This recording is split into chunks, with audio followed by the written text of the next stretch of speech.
Hi everyone, this is Roshni here and you're most welcome to our YouTube channel Learn with विशाल वर्मा। आज आपके साथ discuss कर रही हूँ top 10 MCQ of the week की series में है। आज आपका बैंकिंग एंड फाइनेंशियल इंस्टीट्यूशन का पार्ट 2। आई होप आपने पार्ट फर्स्ट देख लिया होगा। और इससे पहले अगर आप चैनल पे न्यू हैं और चैनल को सब्सक्राइब नहीं किया तो कर लीजिए और बेल आइकन को जरूर प्रेस कर दीजिए, जिससे कि सारी की सारी नोटिफिकेशन आपको टाइमली प्रोवाइड होते रहें। देखते हैं आज की कौन सी क्वेश्चन हमारे बैंकिंग और फाइनेंशियल इंस्टीट्यूशन में, जो कि कॉमर्स एंड मैनेजमेंट दोनों ही स्टूडेंट्स के लिए बहुत ही ज़्यादा इंपॉर्टेंट हैं। तो first question is state level financial institutions are. State level के फाइनेंशियल इंस्टीट्यूशंस कौन से होते हैं आपको ये बताना है। यहाँ पे ऑप्शंस देख रहे हैं आप। ए है State Financial Corporation SFCs, B है State Industrial Development Corporation SIDC, C है State Industrial Investment Corporation SIIC, D all of the above. तो आपको राइट आंसर बताना है। राइट आंसर मैं आपको बता देती हूँ, आप कमेंट्स में लिख सकते हैं राइट आंसर यहाँ पे और डिस्कस कर सकते हैं हमसे। तो यहाँ पे राइट आंसर मैं आपको बता दूँ, राइट आंसर है D all of the above is the right answer for this question. जी हाँ, state banking state financial institutions यहाँ पे सारे हैं जो कि हर स्टेट में होते हैं। आप यहाँ पे देख सकते हैं Andhra, Himachal, Madhya Pradesh, north eastern, Rajasthan financial and Tamil Nadu और भी है। तो इसका राइट आंसर होता है आपका ऑल ऑफ द अबव। यहाँ पे आपको देख रहे कि what are the state financial institute corporations, जो कि एक इंटीग्रल पार्ट होते हैं institutional finance structure of a country के, जो कि हमें प्रोमोट्स करते हैं small and medium industries of the state की। Beside SFE has been insuring balanced regional development, higher investment and more employment generation and broad ownership of various industries। बहुत ही important होते हैं, हर एक स्टेट वाइज ये development करते हैं, आपका employment भी प्रोवाइड करते हैं। तो ये बहुत ही इंपॉर्टेंट इंस्टीट्यूशंस होते हैं स्टेट फाइनेंस कॉरपोरेशन, राइट। देखते हैं नेक्स्ट क्वेश्चन हमारा। Which bank was earlier known as the Imperial Bank of India? Most easiest question guys, most easiest question, right। Imperial Bank का पहले नाम क्या था? इंपीरियल आप किस नाम से जानते हैं? State bank, reserve bank of India, bank of Baroda, syndicate bank. So right answer है स्टेट बैंक ऑफ इंडिया। यहाँ पे पूरा एक्सप्लेनेशन, पूरी हिस्ट्री मैंने यहाँ पे डाल दी है कि आपका ऑन 1 जुलाई 1955 में जो इंपीरियल बैंक ऑफ इंडिया था वो स्टेट बैंक ऑफ इंडिया बन गया। इन 2008 में गवर्नमेंट ऑफ इंडिया ने एक्वायर कर लिया इंडिया के स्टेक को SBI में, जिससे कि SBI बहुत तेज का फर्स्ट बिगेस्ट बैंक बन गया है। और ये हमारा एक आपको फॉर्चून की जो लिस्ट आती है, 500 फॉर्चून कंपनीज की लिस्ट आती है, वहाँ पे इसका नाम है गाइज, वहाँ पे SBI और इंडिया की भी टॉप 10 कंपनीज में भी इसका नाम आता है आपका SBI। इंडिया की जो ग्लोबल लिस्ट है और ग्लोबल फॉर्चून लिस्ट में दोनों में स्टेट बैंक का बहुत ही ज़्यादा शेयर होल्डिंग है। बहुत ही अच्छी ये एक तरह से बैंक या कंपनी बोल सकते हैं इसको। बाकी आप इसमें और भी एक्सप्लेनेशन को ऐड कर दिया है मैंने, आप यहाँ पे देख सकते हैं। तो देखते हैं हमारे next question. The reserve bank of India was established on. Most important question और मोस्ट ईजिएस्ट क्वेश्चन आपको आना ही चाहिए इसका।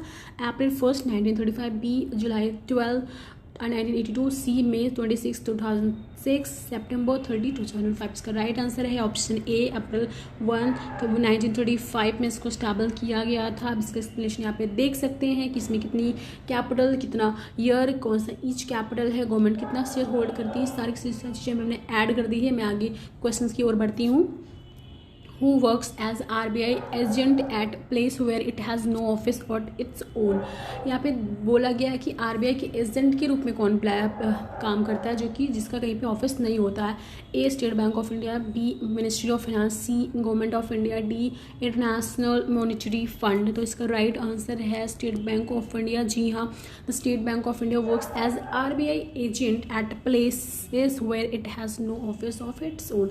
तो State Bank of India RBI के बहुत ही इंपॉर्टेंट हिस्सा है, जो कि एक एजेंट के रूप में काम करता है RBI के। नेक्स्ट क्वेश्चन देखते हैं। विच of the following is true about the functions performed by RBI के फंक्शंस के बारे में आपको बताना है कि कौन सी यहाँ पे स्टेटमेंट ट्रू है। ऑप्शन फर्स्ट है it is the bank of issue. Option 2 है it acts as the banker to the government. Option 3 है it is the banker of other banks. Option 4 it regulates the flow of credit. यहाँ पे आपको options दिए गए हैं, match करने हैं आपको ऑप्शंस को। देखते हैं राइट आंसर क्या है। राइट आंसर है आपका all of the above the right answer for this question. जी हाँ, बैंक ऑफ इशू होता है वो बैंकर के रूप में भी काम करता है, बिकॉज बैंकों का बैंक होता है हमारा RBI and it is the banker of other banks, it regulates the flow of credit. बिल्कुल सही की सही, सारी की सारी स्टेटमेंट बिल्कुल यहाँ पे करेक्ट है। तो रिजर्व बैंक ऑफ इंडिया जो कि हमारी central bank of the country है, जो कि फंक्शन करता है the sole bank of the right of the issuing paper notes if it's act as banker to the government and it is the banker to other bank and it's regulate the flow of credit, right। देखते हैं next question. Which among the following is incorrect. Incorrect यहाँ पे कौन सा है आपको ये बताना है। RBI is the bank of issue, RBI act as the banker to the government, RBI is a banker bank, RBI does not regulate the flow of credit। इसका राइट आंसर आपको पता है, अभी जस्ट हमने पिछला क्वेश्चन किया है इसका, तो RBI रेगुलेट करता है, RBI regulates the flow of credit, right. यहाँ पे डज नॉट बिल्कुल करेक्ट नहीं है, इनकरेक्ट आंसर है यहाँ पे, ठीक है। बढ़ते हैं नेक्स्ट क्वेश्चन की ओर। The government picked up the entire share of SBI held by the RBI according to which of the following guidelines. ये क्वेश्चन भी करंट का क्वेश्चन आप देख सकते हैं, जैसे कि पिछले मैंने यहाँ पे क्वेश्चन कर सकते हैं कि हम किए हैं कि RBI जो है, SBI जो है वो RBI के एक एजेंट के रूप में काम करता है, तो वो किस अकॉर्डिंगली गाइडलाइन के अकॉर्डिंग करता है, एंटायर शेयर को पिक्ड करता है, ये आपको बताना है। A securities commission, B SEBI securities exchange board of India यानी कि C National Stock Exchange of India, D financial regulations, D E none of these. तो यहाँ पर राइट आंसर है SEBI, Securities and Exchange board of India, SEBI. As with the guidance of the Securities and Exchange Board of India, SEBI, the government picked up the entire SBI shares held by the RBI at a price of 1130.35 a share, right? देखते हैं next question. Which of the following institutes are established by RBI? यहाँ पे institutions के नाम दिए गए हैं, आपको कौन सा बताना है, RBI के द्वारा कौन सा स्टैबल किया गया था। A Indira Gandhi Institute of Development Research IGDIR, B Institute of Development and Research in Banking Technology Hyderabad IDRBT, C National Institute of Banking Management NIBM, D only ASC and E all of these. आपको बताना है, right answer है all of these. RBI ने सारे के सारे institution को यहाँ पे स्टेबल किया है, क्योंकि सारे के सारे बैंकिंग से रिलेटेड है, तो ऑब्वियसली बात है RBI जो इसका मेन होल्डिंग रखता है तो ऑपरेट करता है, तो उसने सभी इंस्टीट्यूशन को फाउंड किया है, स्टेबल किया है। देखते हैं next question. Which of the following schemes was formulated by the RBI?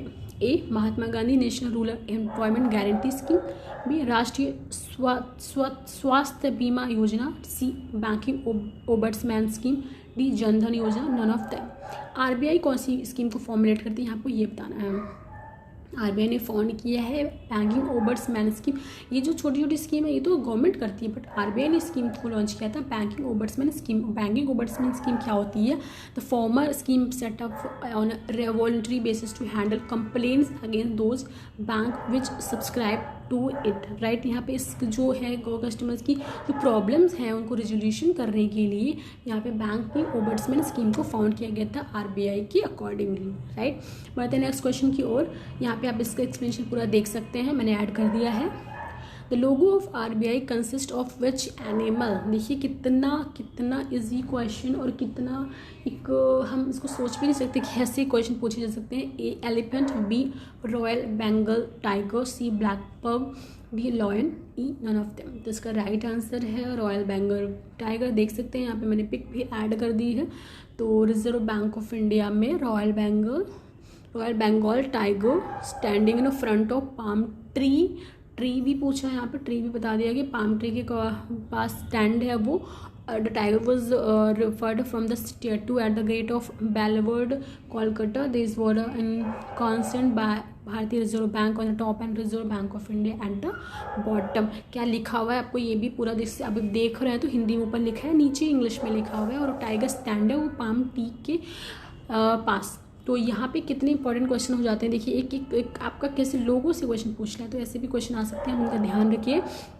तो आज के हमारे 10 क्वेश्चन कंप्लीट होते हैं। आई होप आपने एंजॉय किया होगा और डेली देखते रहिए, हमारी सीरीज़ डेली आ रही है रेगुलर बेसिस पे, और हम आपके लिए और भी सरप्राइजेस लेके आने वाले हैं, टॉपिक वाइज सीरीज़ लेके आने वाले हैं, जिसमें मैं आपको एक्सप्लेन भी करने वाली हूँ। तो ऐसे ही देखते रहिए, हंसते मुस्कुराते सीखते और देखते रहिए ऑनलाइन विद विशाल वर्मा। और चैनल को शेयर लाइक सब्सक्राइब जरूर कर दीजिए, कमेंट भी करिए और ज़्यादा से ज़्यादा, ताकि लोगों के तक पहुँचे, क्योंकि बिल्कुल ये फ्री एजुकेशन है आपके 21 एग्जामिनेशन के लिए बहुत ही ज़्यादा इम्पॉर्टेंट है अगर आपको JRF क्लियर करना है। तो आज के लिए इतना ही, मिलते हैं नेक्स्ट सेशन में, तब तक के लिए thank you so much, have a nice day.